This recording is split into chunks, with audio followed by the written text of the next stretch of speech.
Hey everyone, Brian here from Vintage Classic Specialist. Happy Friday everyone. Happy Friday of Memorial Day weekend nonetheless. A lot of you are probably off on Monday, so enjoy your long weekend. I will be coming in tomorrow, Saturday, for a while, but as of last Saturday, I'm gonna try and focus mainly on my own stuff. So my split window and my convertible, oval window convertible. I'm going to try and do a few things on those. I'll show you that tomorrow, guys. So stay tuned for a Saturday episode, primarily at least showing what I did on my own projects for a change. Poor neglected things, finally getting back to them. So what actually happened around here today? So one thing is that I took the blue Beetle, which is parked out front right now. That's the blue 64 old school hot rod. I took it on what I like to call the torture test. That is about an 18-mile loop that I make around Orange and through kind of like Anaheim hills and stuff. And speaking of hills, there's a couple of very long hills on that test, and good chance, both up and down actually. So good chance to check out brakes, check out the motor. That car just ran amazing, guys. Super happy with it. That little motor just pulls so nice. And yeah, not a hitch with it, with driving it. However, here's where the however comes in. When I was taking off on my test drive and the car was sitting there idling, I noticed that what looked like the tail lights were on, even though the headlights weren't turned on. And I thought, okay, well, I will check this when I get back. So anyway, when I got back, I started kind of poking and prodding. And what seems to be the case is that the brake light switch, guys, has gone bad, and it's just always making contact now. So I think it was just kind of starting to do that because the brake lights were on, but they were very dim, and now they're more or less on, like pretty close to full brightness. So that is a major bummer because obviously that switch is brand new, or it's been in the car with the brakes bled for, I don't know, a month or two. But anyway, yeah, unfortunately, when you change out the brake light switch, you break the seal, the hydraulic seal of the brake system. So luckily, it's a dual circuit master cylinder, so we will only have, and the switch in question is on the front circuit, so we'll only have to re-bleed the front brakes once I swap out that switch. But I'm kind of bummed out about it. It's not really a fun job. It's all up underneath the gas tank there. And anyway, so yeah, hopefully, knock on wood, replacing that brake switch is about the last thing to do. I'm still trying to hunt down that darn gray shift knob for it, so hopefully I'll be able to get that before the car leaves. But if not, I'll get one for them and they can put it on themselves or whatever down the road. But anyway, yeah, the car ran and drove great. Again, my 18-mile torture test, which is really one of the final tests I like to do on a car before I send it off back into the wild. So that went well. Another small thing, but an important thing, is I picked up this box of beautifully zinc plated parts primarily for the motor of the 68 Ghia. So all these parts, most of which were wire brushed and or sandblasted to that's how we get a nice finish, guys. If you just say sandblast a part and then you take it for zinc plating, it doesn't come out like this. It doesn't end up looking kind of almost like chrome, which is what these look like. It looks more like this. So this, I think I sandblasted and just left it like that so it would have this kind of finish. Sometimes we do that on purpose.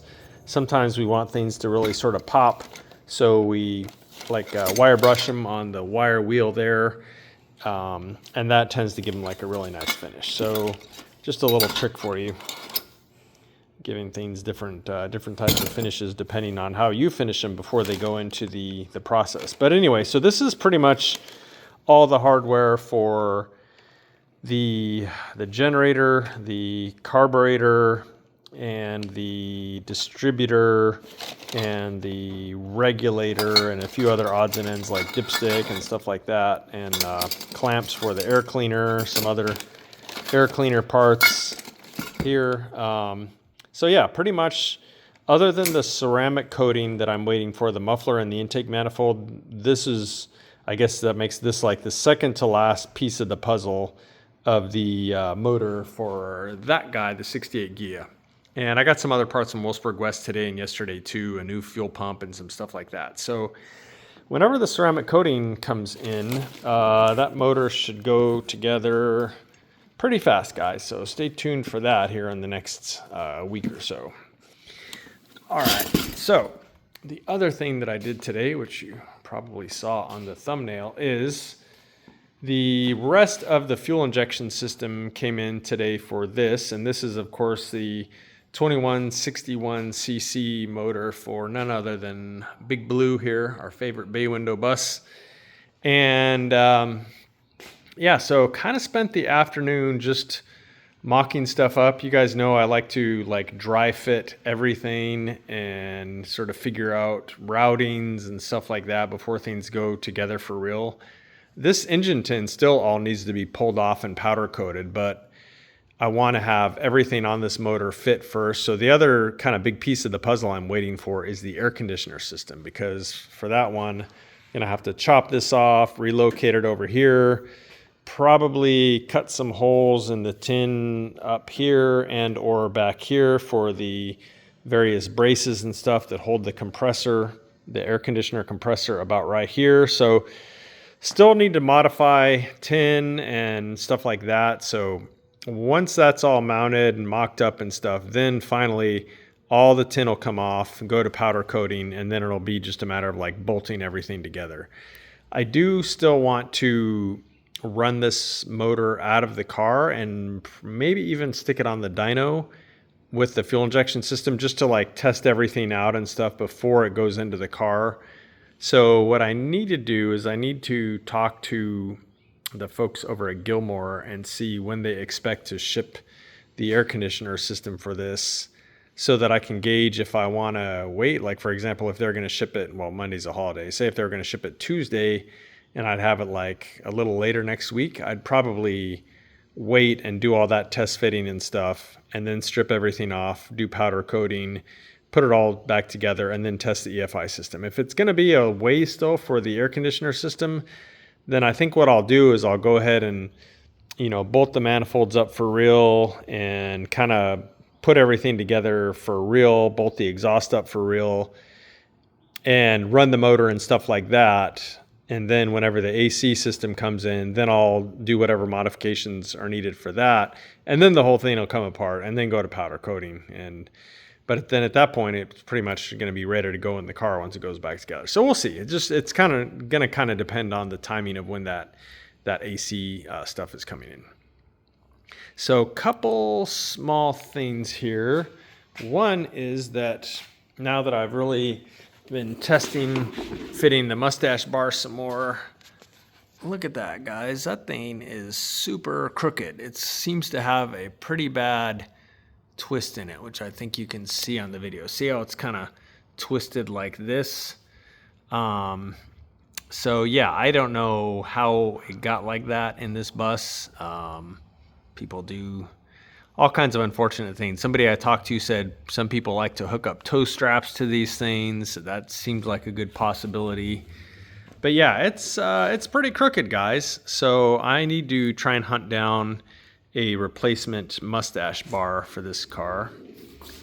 The other thing that I noticed is Jason at Air Cooled Vintage Works kindly added an O2 sensor bung to this exhaust for me, because I told him I'm running fuel injection. However, they put it right there, which normally would be a bitchin' location. However, that is literally 2 fingers-ish away from the Mustache bar. I mean, there is no way, and there's no way really to cut a hole in the Mustache bar. It's not even that thick right there. There would be nothing left of it if I tried to somehow put a notch in it to clear that. So that's not happening, guys. Not happening. So what I need to do is I need to get a plug for that. Of course, they make plugs for O2 sensor bungs.